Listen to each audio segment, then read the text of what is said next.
ফুটবলে অনেক সময় সহজে গোলের দেখা পান না অনেকে, এরপরও পুরো ম্যাচের দৃশ্যপট নিপুণভাবে এঁকে দেওয়ার ক্ষমতা রাখেন তারা। লামিন ইয়ামাল যেন সেই বিরল শিল্পীদেরই একজন, প্রতি ম্যাচে গোল না করেও যিনি স্পেনের প্রাণভ্রমরা।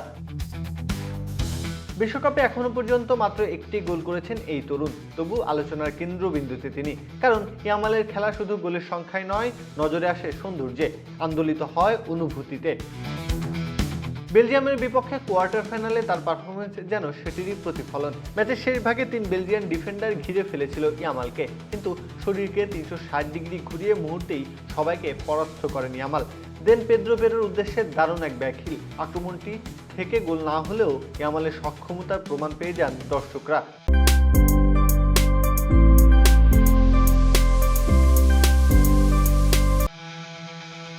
ম্যাচের দ্বিতীয় মিনিটেও বেলজিয়ামের প্রেসিংকে বুড়ো আঙুল দেখিয়ে দারুণ স্প্রিন্ট নেন ইয়ামাল।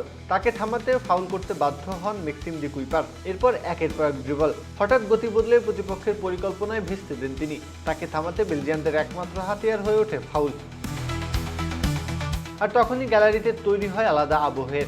18 বছর বয়সী ইয়ামালের নাম ধরে গর্জে ওঠেন সমর্থকেরা। তার প্রতি টাচে তারা প্রকাশ করেন উল্লাস, প্রতি মুভমেন্টেই তারা দেখান উত্তেজনা। এ যেন ইয়ামাল ওয়েভ। তেমন গোল না পেলেও স্পেনের আক্রমণ গড়ার এক অন্যতম কারিগর ইয়ামাল। প্রতিপক্ষের রক্ষণকে প্রেস করার দারুণ অস্ত্র তিনি। স্প্যানিশ ফুটবলের সৌন্দর্যকে দর্শকদের মানসপটে অঙ্কিত করার দক্ষ শিল্পীও এই তরুণ তুর্কি। এবার সেমিফাইনালে প্রতিপক্ষ ফ্রান্স। সর্বশেষ ইউরোতে দেশটির বিপক্ষে চোখ ধাঁধানো শটে গোল করা এই তরুণ দেশকে ফাইনালে তোলার লড়াইয়ে আবারও কিভাবে ফুটবলের ছবি আঁকবেন সেটি দেখার পালা। প্রত্যহ কাব্য, খেলা ৭১।